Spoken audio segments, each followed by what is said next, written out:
Halo semuanya, kembali lagi dengan aku, Hamnah, dengan nomor CP 061 dari Universitas Brawijaya.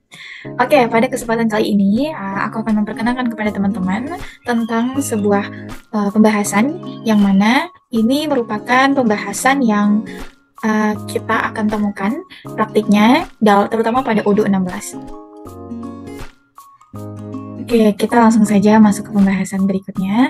Nah, ini merupakan pembahasan yang akan kita bahas ya teman-teman, terkait dengan hak akses dalam UDU versi 16. Jadi pembahasan kita kali ini adalah 5. Yang pertama tentang pengenalan hak akses pada UDU, yang kedua pengenalan modul e-commerce tentunya pada UDU, yang ketiga nanti skenario, dan keempat import data, dan juga 5 security matrix dan side menu-nya.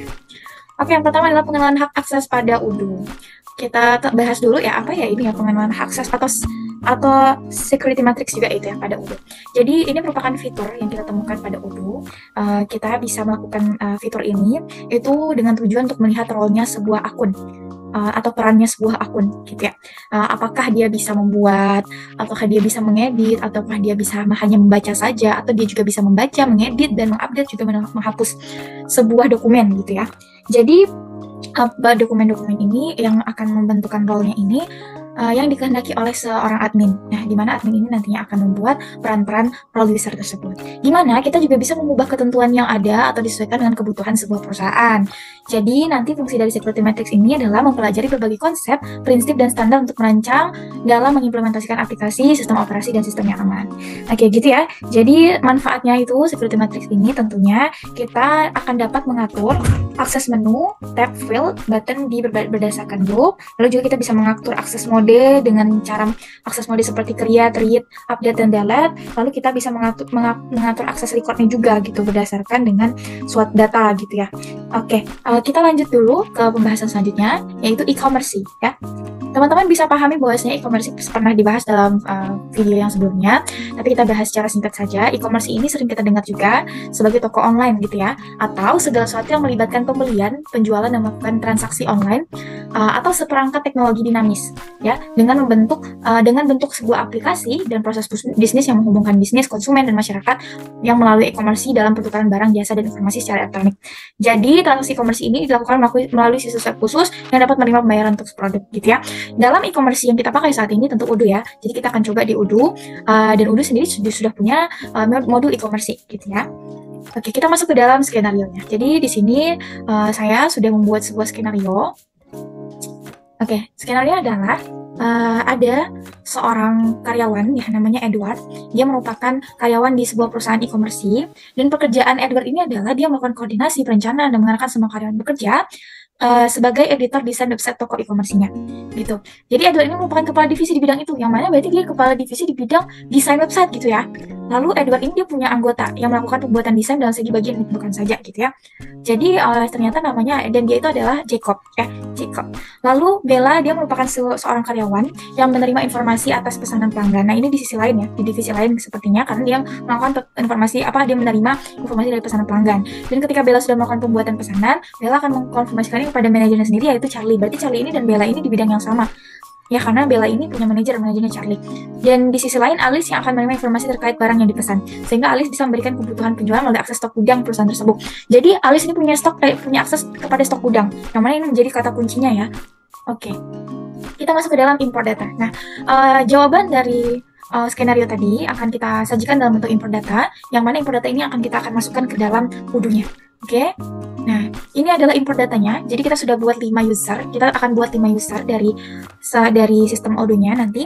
Dan Edward ini dengan login dan passwordnya, dia sebagai editor dan desainnya karena dia tadi mengkoordinasi, merencanakan dalam divisi editor website. Lalu dia juga ada yang kedua Jacob. Jacob ini dia punya akses terhadap editor website, tapi hanya sebagian saja, tidak di bagian-bagian yang lain ya itu ya. Jadi dia mendapatkan role user restricted editor. Yang ketiga yaitu Bella. Bella ini adalah seorang staff sales ya. Dari bentukannya dia menerima pesanan ya dari mana. Dan ketika Bella sudah membuat pemesanan, nanti Bella akan kasih konfirmasi gitu ya, approvalnya ke Charlie gitu. Nah Charlie ini nanti yang akan mengkonfirmasi gitu ya, mengkonfirmasi pesanan yang dibuat oleh si Bella ini. Dan tentunya dia manajer yang sama di bidang yang sama dengan Bella, yaitu manajer sales. Di lain sisi, si Alice ini yang akan nanti mengirimkan stok gudangnya sesuai persediaan dengan apa yang sudah menjadi pesanannya pelanggan. Tentunya ini Alice berhubungan dengan inventory gitu ya, dengan gudang. Maka dari itu Alice adalah staff inventory. Oke, kita masuk ke security matrix dari mereka ya. Security matrix nanti segmennya akan ditampilkan secara utuh saja. Security matrixnya ada seperti ini ya. Dari 5 user tersebut, di sini kita sudah buat aksesnya. Tentunya dari editor design, websitenya dia bisa punya kendali di antara semuanya dia punya kendali, tapi di mode website saja. Dia bisa create, dia bisa read ya, dia bisa juga delete gitu ya. Nah, setelah itu sales cuman ya dia cuma jadi akses read saja. Inventory dia juga read karena dia cuma punya akses terhadap divisi dia sendiri. Lalu restricted editor, di mana itu tadi Jacob ini dia adalah karyawannya si anggotanya si Edward, sehingga dia bagian yang tentu saja, di mana dia cuma dapat akses create dan read doang ya. Dan di sales inventory tentu dia cuma punya akses untuk meread. Lalu staff sales di sini untuk website dia tidak punya akses ya, karena dan dia cuma bisa membaca saja. Sedangkan sales dia sama nanti sifatnya, yaitu cuma meng-create dan meread saja, karena dia cuma menerima pesanan ya. Lalu inventory juga dia cuma meread. Sedangkan manager sales dia melakukan akses terhadap website itu tidak ada. Lalu salesnya dia create semuanya ya, create, read juga dan delete ya gitu. Inventory dia read. Lalu staff inventory di situ websitenya read. Lalu salesnya dia tidak ada akses, bisa dikosongkan saja nanti. Inventory-nya adalah dia bisa meng-create dan read karena dia seorang staff ya. Oke, kita langsung masuk saja ke percobaan kepada Odoo-nya. Di sini aku akan coba share screen untuk Odoo-nya ya teman-teman.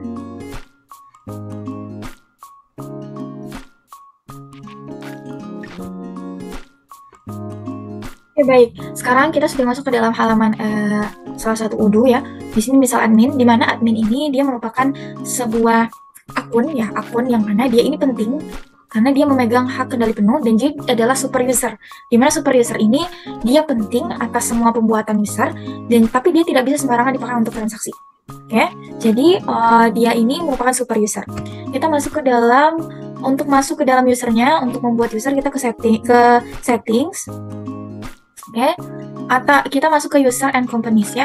Di sini kita klik users, atau boleh di bagian ini tadi, di bagian yang sama di settings, tapi kita ke manage user. Nah, ini bisa ya, sama aja, jatuhnya sama aja. Lalu caranya adalah di sini kita sudah punya 2 ya, tapi di sini ya merupakan akun-akun yang ya tidak terkait dengan transaksi skenario tadi. Kita tambahkan ya, kita bisa tambahkan dengan new. Jika ingin memasukkan secara manual, tampilannya itu akan seperti ini kalau new ya. Oke. Tapi kita di sini sudah punya list import data. Kita masuk saja ke favorites lalu ke import records. Di sini kita langsung upload file dari file yang kita sudah siapkan tadi ya. Nah, ini kita sudah punya filenya. Kita setnya di bagian import data, lalu kita tes apakah berhasil atau tidak. Oke, berhasil ya teman-teman. Kita langsung import. Oke, sudah kelihatan ya teman-teman beberapa user yang sudah kita masukkan tadi, mulai dari Edward, Jacob, Charlie, Bella, dan Alice. Ini ada perbedaan dari segi bentukan ini ya, dari segi statusnya ya. Jadi beberapa di sini statusnya itu ada yang never connected dan hanya cuma Mitchell admin yang sudah confirm gitu ya. Ini menandakan apa? Ini menandakan bahwasanya mereka ini tuh belum connect gitu atau belum terhubung dengan Odoo-nya. Bagaimana cara kita menghubungkannya dengan Odoo? Ya tentu kita login dulu gitu ya. Tapi sebelum kita login, kita tentukan dulu kepada mereka akses mereka itu apa saja sih ya. Sudah berarti kita coba tentukan ya. Untuk Edward. Oke. Untuk Edward, kita bisa lihat di sini kita isi dengan company-nya tetap seperti ini, sedangkan user type-nya adalah internal user karena dia memiliki akses untuk dalam company-nya. Lalu untuk sales-nya, Edward ini tidak ada ya, jadi kita bisa masuk ke dalam kosong saja. Untuk accounting juga tidak ada karena dia tidak ada di bagian accounting. Yang lain juga, nah website-nya dia di sini adalah administrator. Ini juga ya editor and designer ya. Terus di sini employee dia tidak usah ya. Lalu selanjutnya adalah project, dia juga tidak. Ini semuanya selain website dia kayaknya nggak ada kendali atas itu ya. Oh, marketing. Oke. Ini juga dikosongkan. Survei juga ini kosongkan semuanya aja. Nah, ini untuk di bawah ini teknikal saja. Apabila rasanya penting ya, tapi ini untuk beberapa akun terkait ya. Manage warehouse dan juga sales itu untuk akun terkaitnya ini nanti bisa diatur dalam settings juga ya. Ini kita save dulu. Lalu kita masuk ke dalam user selanjutnya, yaitu Jacob. Jacob ini dia restricted editor ya teman-teman. Jadi kita langsung saja ke bagian yang ini, dia tidak ada akses sama sekali ya. Website juga tidak, elemen juga tidak. Editor dia restricted editor ya. Terus yang lain dia tidak. Oke. Lalu service juga tidak. Inventory juga tidak sama sekali.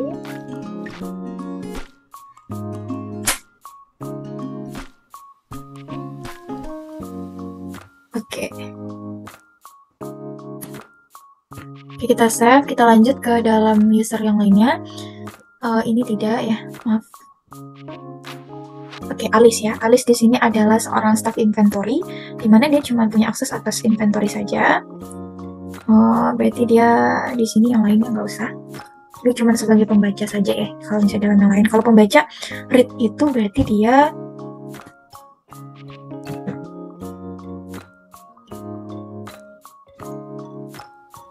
di inventory, tentunya di inventory dia sebagai user. Just tidak ya.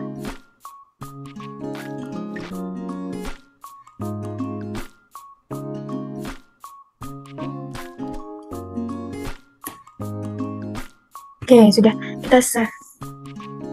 Lanjut ke dalam yang selanjutnya adalah Bella. Oke, Bella dia sebagai staff sales. Jadi di sini usernya dia adalah on document only, karena untuk staff sendiri dia adalah ini ya, untuk dokumen yang tentu ditentukan saja. Lalu dia untuk advisor, untuk accounting dia tidak ada. Lalu yang lainnya ini tidak ada, tidak ada ini ya, tidak usah dimasukkan. Survey juga ini tidak. Oh, inventory dia tidak ada. Yang ini kan ya, oke. Oke teman-teman, ini kita bisa kan?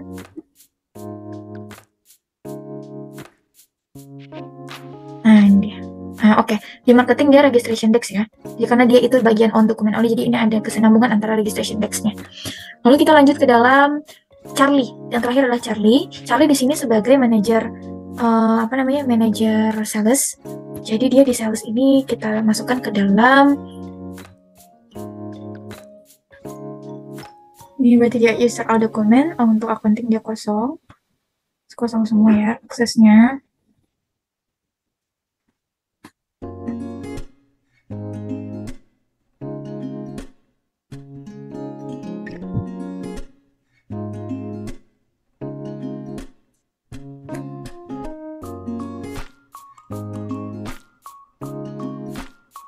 Oke, ke bawah kontak creation-nya kita nonaktifkan. Lalu kita save. Oke, kita cek dulu ya teman-teman, karena ada kontak creation yang belum diaktifkan, yang masih teraktifkan. Kita save. Di sini yang lainnya gimana ya? Yang staff Alice ya, kontak creation-nya kita nonaktifkan. Oke. Itu ya semuanya ya teman-teman ya, untuk untuk yang lainnya berarti Jacob juga ya. Lalu yang ini juga si Edward. Oke, sudah selesai untuk security matrix-nya, sudah kita akses. Nah, kita kembali lagi ke users ya teman-teman ya. Nah, ini kita berarti sudah bisa. Jadi kalau misalnya kita mau ganti password atau kita mau mengubah aksesnya yang untuk namanya, jadi kita bisa change password di sini, oke? Nah, ini untuk user login-nya, ini untuk new password-nya. Tapi kita di sini password-nya yang sama saja dengan yang tadi. Oke, kita langsung mencoba ya teman-teman. Kita coba untuk mengkonekkan dari never connect ke confirm ya. Yang pertama ada si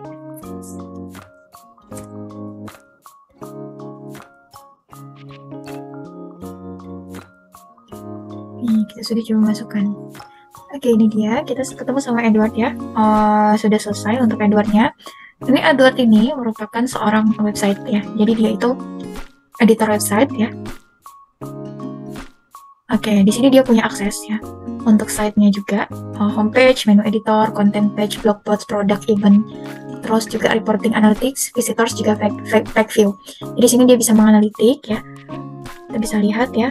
Oke, terus dia juga bisa visitorsnya ya. Terus dia juga bisa page view-nya juga bisa dia lihat ya, page view-nya ya. Siapa saja yang mengakses gitu kan ya. Terus dia juga bisa edit, jadi kalau bisa diedit, dia edit gitu ya. Terus dia juga buat new juga bisa, gitu ya. Lalu dia juga punya akses dan kendali juga untuk websitenya itu ya. Oke. Oke, selanjutnya kita coba ya ke akses dari restricted editor seperti si Jacob tadi ya. Kita masuk dulu ke Jacob.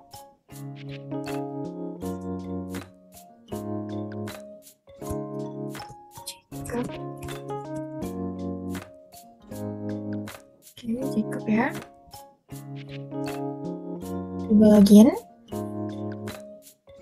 Oke, kita coba login sebagai Jacob ini. Di mana Jacob ini, kita coba lihat ke website, apakah dia punya akses dulu ke reportingnya. Site-nya dia cuma segini saja ya teman-teman, homepage, blogspot, product, event, course. Sedangkan reporting dia punya analitis. Cuma analitis tadi, tidak seperti yang awal si Edward, dia punya ke page view-nya juga ada dia ya, tapi dia cuma bisa analitis saja. Dia juga bisa mengedit karena tentunya dia membuat editor juga, tapi untuk bagian sini saja, untuk bagian yang lain dia tidak bisa. Oke, kita selanjutnya coba ke bagian sales ya teman-teman ya. Kita coba ke bagian sales. Kita coba ke Bella dulu ya. Oke, di sini kita dapat Bella, di mana Bella ini sebagai seorang staff sales.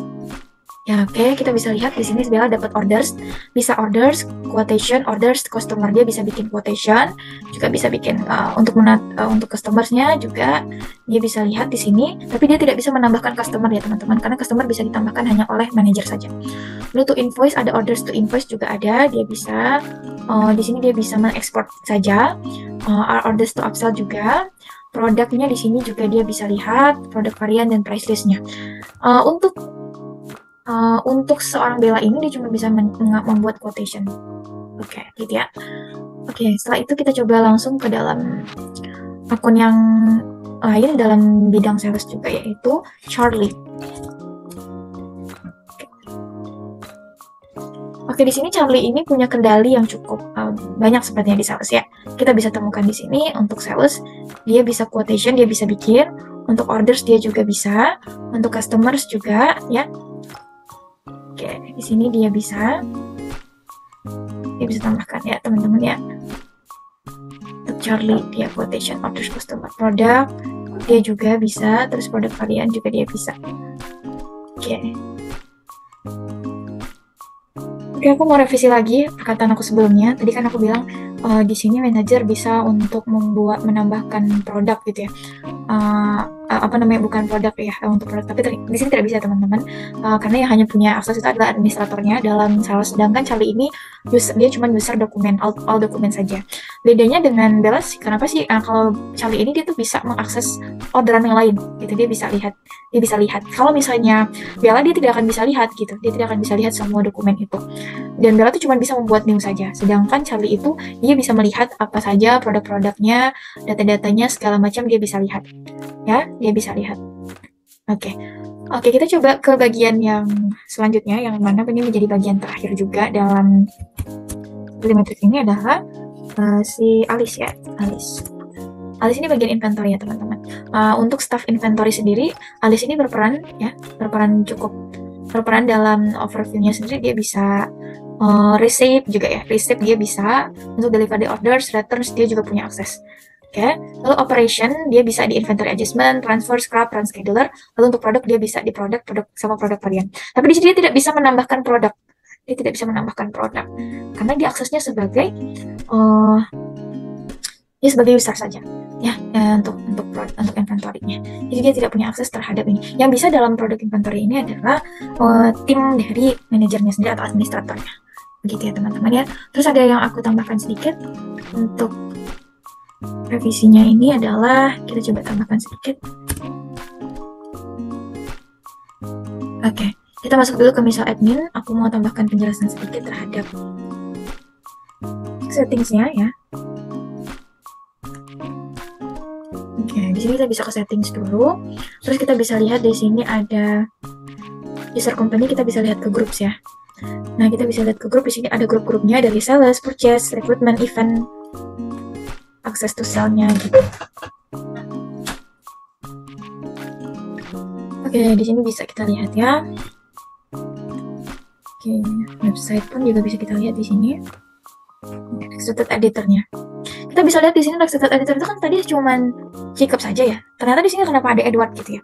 Karena Edward ini dia ini kan berperan sebagai create read juga gitu, dan dia punya akses ke semuanya. Jadi karena dia punya akses ke semuanya dalam segi divisi website, tentunya dia punya kendali juga untuk restricted editor gitu, karena dia mencakup semua editor. Maka kenapa seperti itu? Coba kita lihat contoh lain mungkin untuk groups ini ya. Untuk sales gimana? Untuk all dokumen Charlie tentu saja ya. Terus di sini kita coba on dokumen only.